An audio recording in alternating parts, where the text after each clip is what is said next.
বিসমিল্লাহির রহমানির রহিম। আসসালামু আলাইকুম। আমি advocate Shahidul Islam, legal solution বিডির পক্ষ থেকে আপনাদেরকে স্বাগত। আজকে আমরা একজন স্ত্রী তার ভরণ পোষণ নিয়ে আলোচনা করব এবং কখন তিনি ভরণ পোষণ পেতে পারেন এবং এই ভরণ পোষণ আদায়ের পদ্ধতিটা কি। মুসলিম আইনে স্ত্রীর ভরণ পোষণ একটি অত্যন্ত গুরুত্বপূর্ণ বিষয়। সেক্ষেত্রে আমাদেরকে প্রথমে জানতে হবে যে ভরণ পোষণ কি, একজন স্বামী তাকে কতটুকু ভরণ পোষণ দেবেন। আইনি পরিভাষায় একজন মুসলিম স্বামী কর্তৃক স্ত্রীকে পর্দেয় খাদ্য, বস্ত্র, বাসস্থান ইত্যাদিকে বোঝায়। স্বামীর নিকট হতে স্ত্রী যে খোরপোশ পাবে এটা তার হক। স্ত্রী যতদিন স্বামীর প্রতি বিশ্বস্ত থাকবে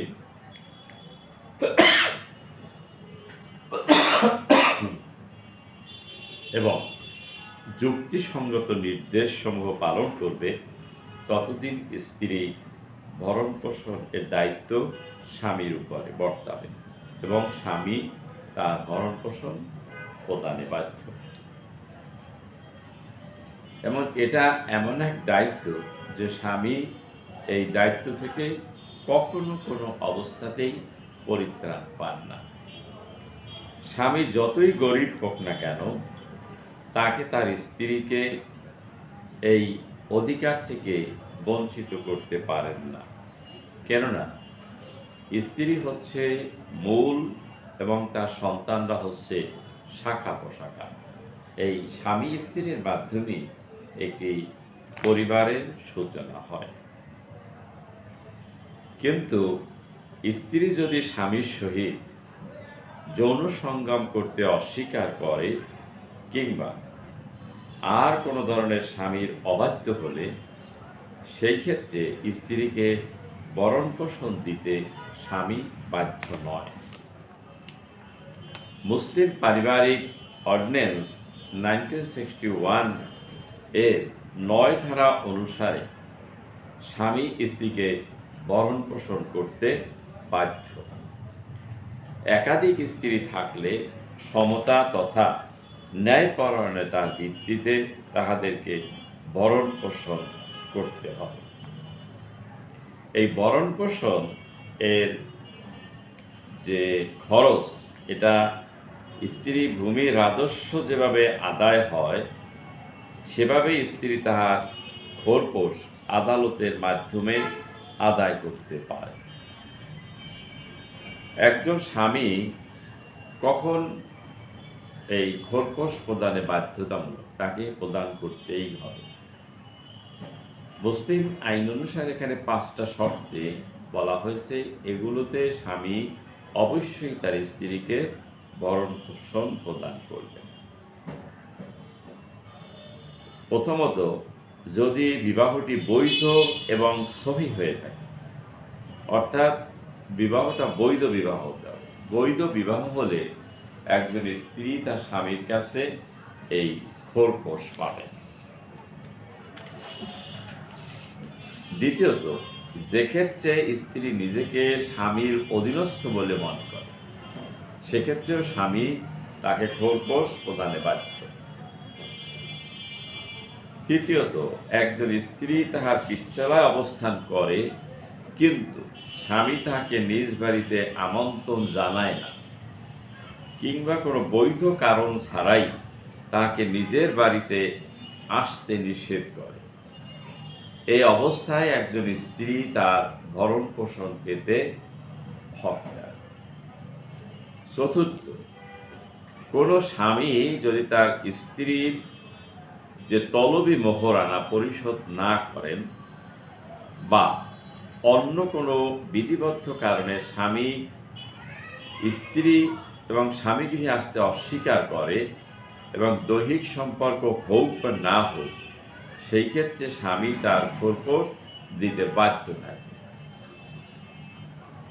পঞ্চমত, স্বামী ইচ্ছা করিয়া যদি স্ত্রীকে বাড়ি হইতে বাহির করে দিলে এবং স্ত্রী পুনরায় ফেরত আসিলে অথবা বিবাদ দেখা দিলে সেই ক্ষেত্রে স্ত্রী খোরপোশ দাবি করতে পারে।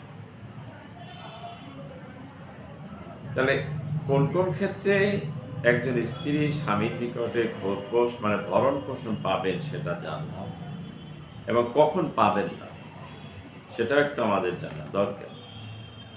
স্ত্রী যদি স্বামীর অবাধ্য হয়, অর্থাৎ স্বামীর নিষেধাজ্ঞা সত্ত্বেও যেখানে স্বামী বসবাস করেন সেখানে বসবাস না করিয়া স্ত্রী অন্য কোনো স্থানে যদি বসবাস করে, সেই স্বামী স্ত্রীর ভরণ পোষণ দিতে বাধ্য নয়।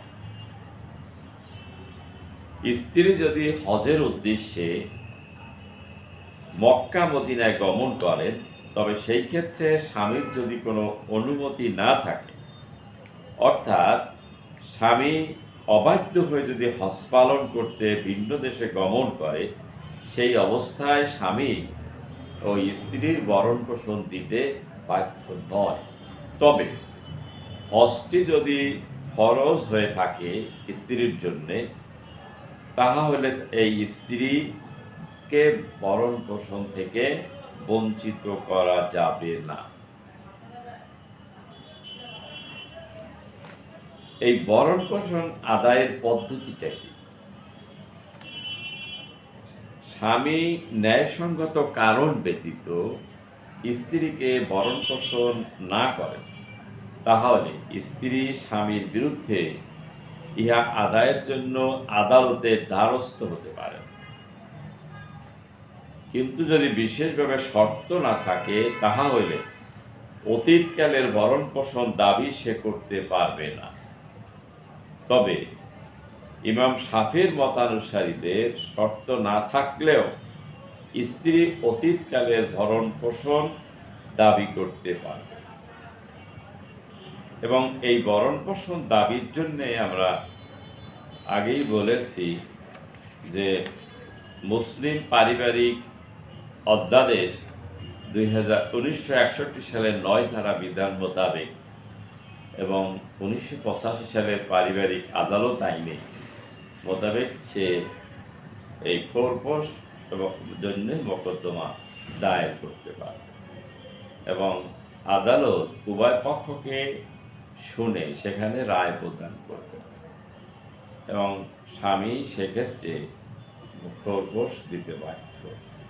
এবং কোর্ট যদি তাকে ডিগ্রি দেয়, সেই ডিগ্রি এক্সিকিউশনের মাধ্যমে, অর্থাৎ এই খোরপোশের টাকা পিডিআর অ্যাক্টের আওতায় সরকারি আদায় হিসেবে এটা আদায় করে স্ত্রীকে আদালত প্রদান করতে পারে। এখন কোনো স্ত্রী যদি তালাক পেয়ে থাকেন, সেক্ষেত্রে তিনি কতদিন খোরপোশ পাবেন? কোনো মুসলিম নারী যদি বিবাহের পরিসমাপ্তি ঘটায়, অর্থাৎ স্বামী কর্তৃক তালাক প্রাপ্তা হয়, তবে স্ত্রীর ইদ্যাতকাল পর্যন্ত ভরণ পোষণ পাওয়ার অধিকার। এই তালাকের ক্ষেত্রে স্ত্রীর ইদ্যতকালীন সময় হচ্ছে 3 মাস। এই 3 মাসের তালাকের পরেও 3 মাসের তিনি ভরণ পোষণ স্বামীর কাছে দাবি করতে পারবেন এবং তিনি দিতে বাধ্য। আবার স্বামী যদি মৃত্যুবরণ করে, এই মৃত্যুবরণ করলেও বিবাহ বিচ্ছেদ ঘটে এবং উক্ত স্ত্রীর ইদ্যতকাল হবে সেক্ষেত্রে 4 মাস। এই ইদ্যতকালীন সময় স্ত্রী তার স্বামীর সম্পত্তি থেকে ভরণ পোষণ পাবে। তবে স্ত্রী যদি গর্ভবতী হন, সেক্ষেত্রে ওই স্ত্রী সন্তান জন্ম না দেওয়া পর্যন্ত তিনি ভরণ পোষণ পাবেন।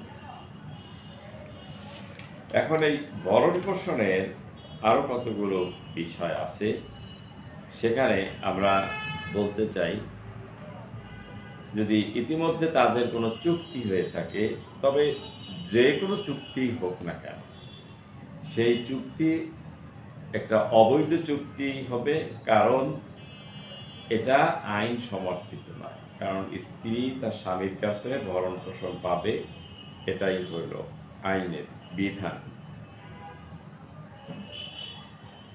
স্বামী যদি স্ত্রীর উপর সর্বদা নিষ্ঠুর আচরণ করে এবং নিষ্ঠুরতার জন্য যদি স্ত্রী দিনে দিনে স্বামীর উপর অবাধ্য হয়, তাহার সহিত বসবাসের অনুপযোগী হয়ে ওঠে, সেই ক্ষেত্রে স্ত্রী দাম্পত্য কলহ এড়াবার জন্য কিংবা স্বামী স্ত্রীর সকল প্রকার অধিকার ত্যাগ করিবার অধিকার স্ত্রীর আছে। এই ভরণ পোষণের জন্য স্ত্রীর মামলা করারও আইনগত অধিকার আছে। যেখানে কোনো ব্যক্তি তার স্ত্রীকে ইচ্ছাকৃতভাবে কিংবা অনিচ্ছাকৃতভাবে আইনসঙ্গত কারণ ছাড়া তাহার অর্থাৎ স্ত্রীর খোরপোশ প্রদান করতে অবহেলা করে, সেক্ষেত্রে স্ত্রী 1985 সালের মুসলিম পারিবারিক আইনের 5 ধারায় পারিবারিক আদালতে নিরঙ্কুশ এখতিয়ার দেওয়া হয়েছে। অর্থাৎ 1985 সালের যে পারিবারিক আইন, সেখানে এই 1961 সালের পারিবারিক অধ্যাদেশ অনুসারে একজন স্ত্রী তার খোরপোশের জন্যে তিনি পারিবারিক আদালতে মামলা করতে পারবেন। এবং এই পারিবারিক আদালত যে বিষয়গুলো সাধারণত বিচার করে থাকেন, যেমন বিবাহ বিচ্ছেদ, দাম্পত্য পুনরুদ্ধার, মোহরানা, ভরণ পোষণ, অভিভাবকত্ব এবং শিশুদের তত্ত্বাবধান, এই বিষয়গুলো পারিবারিক আদালতে বিচার্য বিষয়। তাহলে আমরা দেখতে পাই যে ভরণ পোষণ যে আদায়ের, এটাও পারিবারিক আদালতের এখতিয়ার সম্পদ। এবং পারিবারিক আদালতগুলোতে সাধারণত অ্যাসিস্ট্যান্ট জাজ, প্রত্যেকটা থানার জন্য একজন জাজ থাকেন। ওই কোর্টে পারিবারিক আদালতে মামলা দায়ের করতে হয়। মামলা দায়ের করার পর আদালত প্রতিপক্ষকে নোটিশ প্রদান করে কারণ দর্শাতে বলবেন এবং তিনি সেখানে লিখিত জবাব দাখিল করতে পারেন। এবং কোর্ট উভয় পক্ষের প্লিডিংস দেখে তিনি ইস্যু গঠন করবেন। ইস্যু গঠন করার পরে উভয় পক্ষের সাক্ষ্য প্রমাণ গ্রহণ করবেন। সেক্ষেত্রে তাদের যে দালিলিক কাগজপত্র থাকলে সেগুলো দাখিল করবেন। পাশাপাশি উভয় পক্ষের মোকদ্দমা সমর্থনের জন্য ওরাল অর্থাৎ মৌখিক সাক্ষী সাক্ষ্য গ্রহণ করবেন। এই সাক্ষ্য গ্রহণের শেষে আদালত আবার এদেরকে আপোষ মীমাংসার চেষ্টা করতে পারেন। এটাকে ক্যামেরা ট্রায়াল বলে, অর্থাৎ স্বামী এবং স্ত্রীকে তার খাস কামরায় ডেকে আপোষের জন্যে কথা বলতে পারেন। যদি তা সম্ভব না হয়, সেক্ষেত্রে আদালত এই উভয় পক্ষের সাক্ষ্য প্রমাণের ভিত্তিতে তিনি রায় প্রদান করবেন।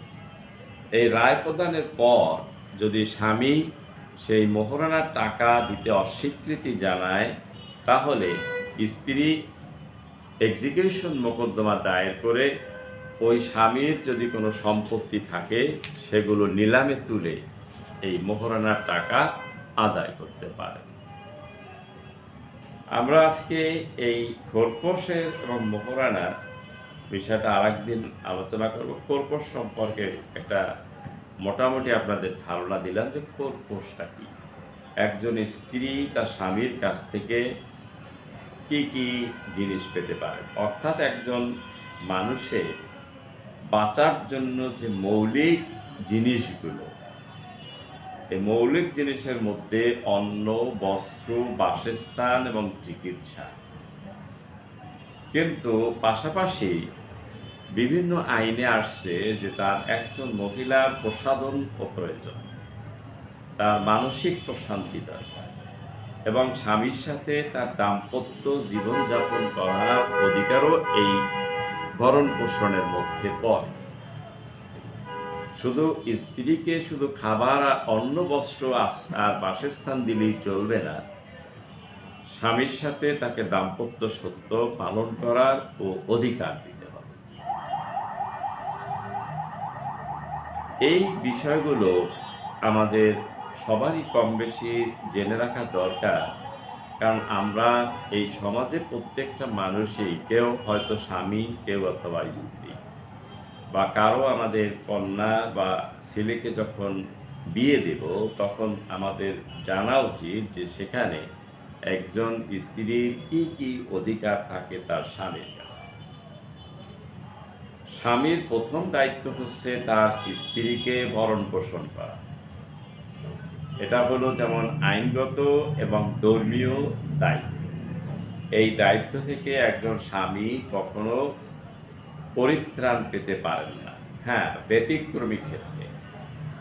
ব্যতিক্রম ক্ষেত্রে স্বামী যদি কোনো অর্থ সম্পদ না থাকে এবং তার কর্মক্ষমতা না থাকে, কিন্তু স্ত্রী যদি যথেষ্ট সম্পদশালী হয়, সেক্ষেত্রে এই স্ত্রীকে উনি খোরপোশ না দিলেও চলবে। কিন্তু স্বামী যদি ভিক্ষাবৃত্তিও করে, তবু তার স্ত্রীকে তার এই খোরপোশ বা ভরণ পোষণ প্রদান করতে হবে। তো আজকে আমরা এখানে শেষ করতে চাই। ছোট্ট ছোট্ট বিষয় নিয়ে আলোচনায় আসবো আপনাদের সম্মুখে। এগুলো জানতে এবং শুনতে আমার চ্যানেলকে সাবস্ক্রাইব করুন এবং আমার সঙ্গে থাকুন। আবার দেখা হবে এই প্রত্যাশা। ভালো থাকুন, সুস্থ থাকুন। আসসালামু আলাইকুম।